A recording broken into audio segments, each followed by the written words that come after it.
Exode chapitre 17. Toute la communauté des Israélites partit du désert du Sin pour ces étapes, sur l'ordre du Seigneur. Ils campèrent à Réphidim, mais il n'y avait pas d'eau à boire pour le peuple. Alors le peuple chercha querelle à Moïse. Ils dirent : Donnez-nous de l'eau à boire.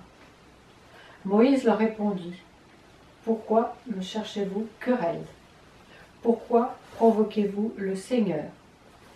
Là, le peuple avait soif, le peuple maugréait contre Moïse. Il disait : Pourquoi donc nous as-tu fait monter d'Égypte si tu nous fais mourir de soif, moi, mes fils et mes troupeaux ? Moïse cria vers le Seigneur : Que dois-je faire pour ce peuple ? Encore un peu et ils me lapideront. Le Seigneur dit à Moïse : Passe devant le peuple et prends avec toi les anciens d'Israël. Prends aussi ton bâton avec lequel tu as frappé le Nil, et tu t'avanceras.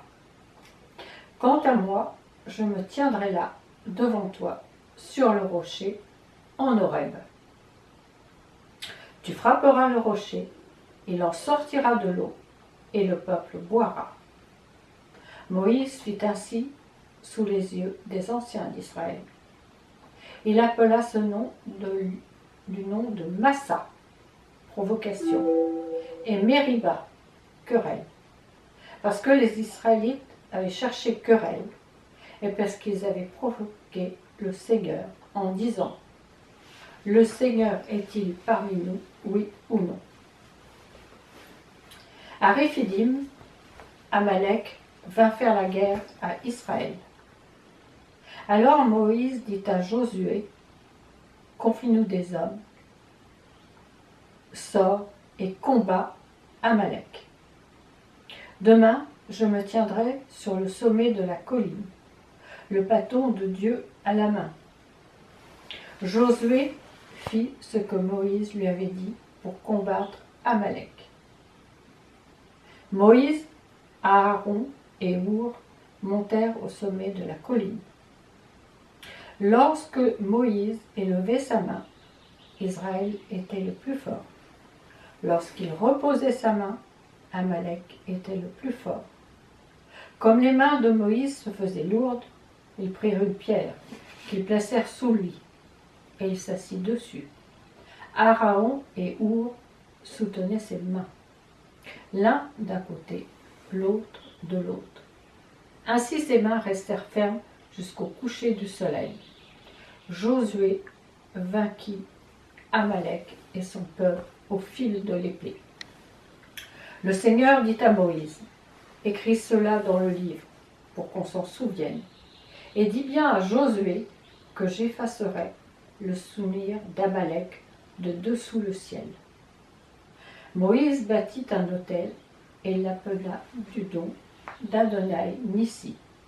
Yahvé est mon étendard. Il dit : Parce qu'une main s'est levée contre le trône de Seigneur, il y aura guerre pour le Seigneur contre Amalek de génération en génération. Un peu différent aujourd'hui pour le partage biblique, mais voilà, donc je viens de faire une cérémonie de départ d'un cercueil vers le crématorium pour Pierre Richer. Et donc, en quittant les chambres funéraires, je me suis dit, je vais me mettre devant mon écran pour ce partage biblique. Voilà, Exode chapitre 17. Nous continuons notre trajet dans l'Exode, l'histoire de libération du peuple d'Israël, le groupe biblique qui se tient normalement le premier mardi du mois chez Hélène Ducastel à 20h30. Et ce texte est centré sur l'importance de l'eau. L'eau dans le désert. C'est un vrai enjeu de survie. Survie économique, politique, stratégique et tout simplement physique. Celui qui contrôle l'eau et les sources contrôle le pays et les pays autour dans le désert. L'eau, c'est la vie, à la fois physique et commerciale. En 2014, nous avons fait une marche de 5 jours dans le désert de Wadi Rum. Et là, j'avais appris l'importance de l'eau. On nous a donné 2 litres par jour, donc pas l'intérêt de gaspiller. On n'avait pas le droit de nous laver.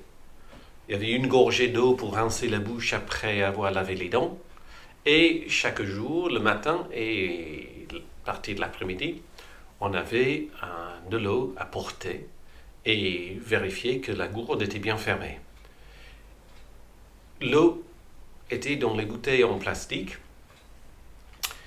Et puis après le premier jour, nos bédouins nous ont dit qu'effectivement, nous n'avons pas à prendre une nouvelle bouteille chaque jour, mais de finir la bouteille qu'on avait déjà entamée. Et en traversant le désert, nous sommes arrivés à un moment donné sur une sorte de source. Mais l'eau était noire, verte, stagnante. C'était plutôt une sorte de trou. Et puis notre guide Ethan nous a dit de ne jamais toucher l'eau. Parce qu'en touchant l'eau avec la main et en le mettant sur la bouche ou dans les yeux, on pouvait avoir des problèmes de santé et attraper les maladies. Et puis, après notre désert, nous sommes allés en car pour passer une journée près de la mer Morte. Et là, nous nous sommes arrêtés à la source de Moïse, à Rephidim, comme dit le texte que nous venons d'entendre d'Anne-Marie, où, selon les guides de notre car, existe encore. Mais bien sûr, ça existe, parce que nous aussi, nous étions les touristes. Et cette eau, j'avais ramené de là-bas avec, dans cette bouteille-là, que j'offre de temps en temps pour les personnes qui voudraient avoir l'eau de la source de Moïse pour faire des baptêmes. Alors la question d'eau est vitale pour ce peuple d'Israël, parce que d'abord ils sont nombreux, et ils sont là avec le troupeau. Et c'est en ce cas, ils cherchent querelle avec Moïse. Moïse, après tout, c'était celui qui était responsable de les amener dans ce lieu inhospitalier. Et à travers Moïse, c'est Dieu qui est visé par leur colère. En quelque sorte, ils veulent mettre Dieu à l'épreuve, comme Dieu le met à l'épreuve en les amenant dans le désert. Ils veulent savoir si oui ou non ils peuvent faire confiance à leur Dieu. Massa, épreuve. Meriba, querelle. Et la réponse de Dieu est parlante. L'eau jaillit d'un rocher. On dit souvent que la pierre fondue à Jabal Makla peut être ce lieu de miracle. Et en regardant les images, c'est facile à y croire. Là, une pierre fondue, car il s'agit bien d'un miracle. Nous n'avons pas besoin de supposer que Moïse avait les dons de sorcier. Le texte veut nous faire croire que c'est par l'action de Dieu, à travers Moïse, que l'eau jaillit. Le peuple se prend à Moïse, le représentant de Dieu, et Dieu répond par Moïse, son représentant. Dieu est ce Tout-Puissant qui peut changer le rocher en étang et le caillou en source, dans le texte de Psaume 114. L'eau du rocher, qui est le partie centrale de ce texte. Quand on sait qu'ailleurs dans les textes bibliques, Dieu est le rocher, par exemple en Psaume 18, « Le Seigneur est mon solide rocher ». Et s'appuyant sur cette tradition, l'apôtre Paul peut dire que ce rocher, aujourd'hui, n'est autre que le Christ. Dans sa première lettre aux Corinthiens, il dit « Ils ont bu la même boisson spirituelle. En effet, ils ont bu d'un rocher spirituel qui les suivait. Et ce rocher, c'est le Christ. » Ici, Paul reprend une tradition rabbinique qui affirme que la source de Moïse, n'était pas dans un endroit, mais que cette source suivait les Israélites tout au long de leur voyage dans le désert. les Amalécites, ce peuple nomade et dangereux. Ils ont eu des batailles entre les Israélites et les Amalécites jusqu'à l'époque du roi David. Et ce peuple, comme le peuple d'Israël qui manquait de l'eau, ce peuple s'en prend non pas contre un ennemi qui traverse la terre, parce qu'en fin de compte, ils sont nomades, mais il s'en prend contre Dieu. C'est pourquoi Dieu s'engage pour le camp de Moïse dans la bataille. Et la présence de Dieu est assurée par ce bâton dans les mains de Moïse. Moïse s'assoit, il prie, il lève le bâton. Dieu agit à travers, encore une fois, son serviteur. Et le signe de sa présence, c'est le bâton, c'est le signe que Dieu dirige les opérations.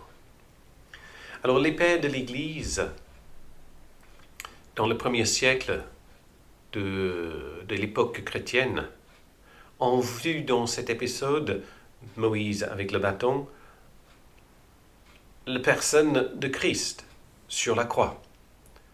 Dans l'épître de Barnabé, qui est écrit de fin du IIe siècle, nous pouvons lire « L'Esprit parlait au cœur de Moïse, lui fit réaliser une préfiguration de la croix et de celui qui devait souffrir. S'ils n'espèrent pas en lui, ils seront éternellement attaqués. » Ou encore chez le père Tertullien. Donc Tertullien, ses dates sont 160 à 220. Dit, tandis que Josué combattait Amalek, Moïse priait parce que là où le Seigneur combattait contre le démon, la forme de la croix était nécessaire, de la croix sur laquelle le Christ devait remporter la victoire. Moïse écrit tout ça pour garder en mémoire ce qui s'est passé ce jour-là. Mais ce n'est pas simplement les écrits, car nous trouvons aussi la trace de ça dans la liturgie. C'est ça l'importance de dresser un autel sur le lieu de victoire.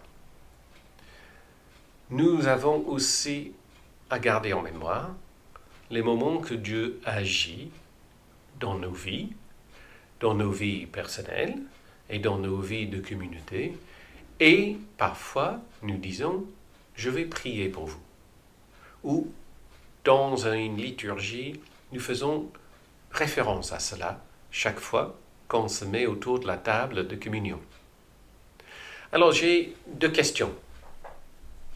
Deux questions pour terminer. Quels sont les signes de la présence de Dieu pour nous?